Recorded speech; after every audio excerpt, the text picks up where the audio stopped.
Alappuzha CPM-ൽ കൂട്ടരാജി. Kuttanad Pulinkunnu local കമ്മിറ്റിയിലെ മുഴുവൻ അംഗങ്ങളും രാജിക്കത്ത് നൽകി. രാജിക്കത്ത് നൽകിയവരിൽ ലോക്കൽ കമ്മിറ്റി സെക്രട്ടറിയും ഏരിയ കമ്മിറ്റി അംഗവും ഉൾപ്പെടുന്നു.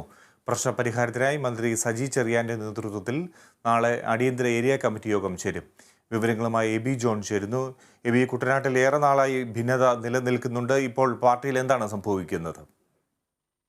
ഫിജി, കഴിഞ്ഞ സമ്മേളന കാലത്താണ് ഇത്തരത്തിൽ കുട്ടനാട്ടിൽ ഈ CPM-ൽ ഒരു തരത്തിലുള്ള വിഭാഗീയത രൂപപ്പെട്ടു വരുന്നൊരു സാഹചര്യം ഉണ്ടായത്. കുട്ടനാട്ടിലെ CPM-ൽ അക്കാലത്ത് ഈ കഴിഞ്ഞ സമ്മേളന കാലത്ത് വലിയ രീതിയിലുള്ള വിഭാഗീയത ഉണ്ടായിരുന്നു. വെള്ളപ്പൊക്ക ദുരിതാശ്വാസ പ്രവർത്തനങ്ങളുടെ ഭാഗമായിട്ട് പമ്പ് സെറ്റ് നൽകിയപ്പോൾ അതിൻ്റെ ഭാഗമായി പാർട്ടിയിൽ ഒരു വിഭാഗം കൈക്കൂലി വാങ്ങിയെന്നുള്ള ആരോപണം ഉയർന്നു വന്നിരുന്നു. ഒപ്പം തന്നെ CDA അധ്യക്ഷ തെരഞ്ഞെടുപ്പ്, കുമരങ്കരി സഹകരണ ബാങ്ക് തെരഞ്ഞെടുപ്പ്, പഞ്ചായത്ത് തെരഞ്ഞെടുപ്പിൽ 5-ാം വാർഡിൽ സ്വതന്ത്ര സ്ഥാനാർത്ഥി നിർത്തിയത് തുടങ്ങിയ വിഷയങ്ങളെല്ലാം തന്നെ ഏരിയ കമ്മിറ്റി പാർട്ടി വിരുദ്ധമായിട്ടുള്ള നടപടികൾ സ്വീകരിച്ചിരുന്നു എന്നുള്ള ആരോപണമാണ് ആ കാലത്ത് ഉയർന്നു വന്നിരുന്നത്.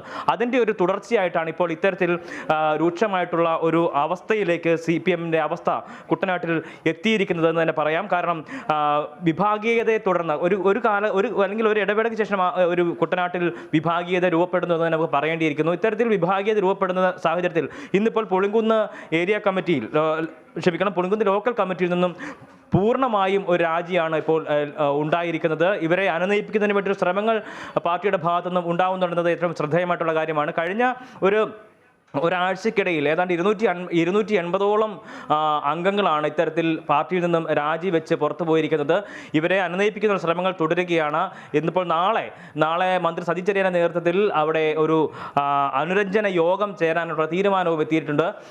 ഈ വിഷയത്തിൽ കൃത്യമായ രീതിയിലുള്ള ഇടപെടൽ ഉണ്ടാവണമെന്ന് ജില്ലാ നേതൃത്വത്തിന് സംസ്ഥാന നേതൃത്വം നിർദ്ദേശം നൽകിയിട്ടുമുണ്ട്. ഏതൊക്കെ വിഷയങ്ങളിൽ ഊന്നിയാണ് ഇപ്പോൾ ഈ ഒരു ഭിന്നത നിലനിന്നിരുന്നത്? നമുക്കറിയാം, ഏറെ നാളായി ഈ ഭിന്നത നിലനിൽക്കുന്നു. എന്തൊക്കെ കാര്യങ്ങളാണ് പാർട്ടിയിൽ ഈ പ്രശ്നങ്ങൾക്ക് ഇടയാക്കിയത്? സമ്മേളന കാലഘട്ടത്തിൽ ഏരിയ കമ്മിറ്റി കൃത്യമായ രീതിയിൽ വിഭാഗീയത പ്രവർത്തനങ്ങൾ നടത്തുന്നു, പാർട്ടി വിരുദ്ധ പ്രവർത്തനം നടത്തുന്നുള്ള ആരോപണമാണ് ഈ ഒരു വിഭാഗം ആളുകൾ ഉന്നയിക്കുന്നത്. കാരണം മുതിർന്ന നേതാക്കളെയും ഒപ്പം തന്നെ മുൻകാല നേതാക്കളെയും ഒരു തരത്തിലുള്ള പരിപാടികളിലും പങ്കെടുപ്പിക്കുന്നില്ല, അവരെ കൃത്യമായ രീതിയിൽ അവഗണിക്കുന്നു, അവർക്ക് നൽകേണ്ട പ്രാധാന്യം കൊടുക്കുന്നില്ല. ഒപ്പം തന്നെ ഇത്തരത്തിൽ ചില തെരഞ്ഞെടുപ്പുകളിൽ പാർട്ടിയുടെ ഇടപെടൽ വിഭാഗീയ പ്രവർത്തനങ്ങളുടെ ഭാഗമായിട്ടും പാർട്ടി വിരുദ്ധ പ്രവർത്തനങ്ങളുടെ ഭാഗമായിട്ടുമാണ് ഉണ്ടായിട്ടുള്ളത്.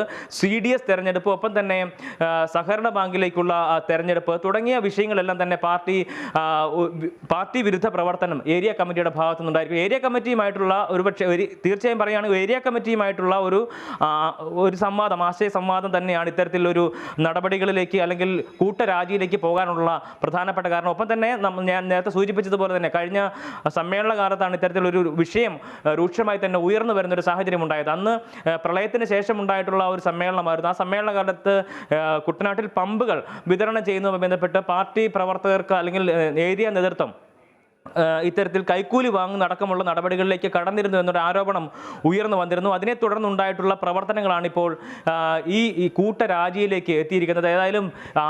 ഏതാണ്ട് 6 ദിവസത്തിനുള്ളിൽ 280ഓളം പേർ രാജിവെച്ചിരിക്കുന്നു എന്ന് തന്നെയാണ് നമുക്ക് മനസ്സിലാക്കാൻ കഴിയുന്നത്. പ്രധാനമായും 6 ലോക്കൽ കമ്മിറ്റികളിൽ നിന്നുമാണ് ഇത്തരത്തിൽ രാജി സന്നദ്ധത അറിയിച്ച കൂടുതൽ അംഗങ്ങൾ രംഗത്തെത്തിയിരിക്കുന്നത്. ശരി.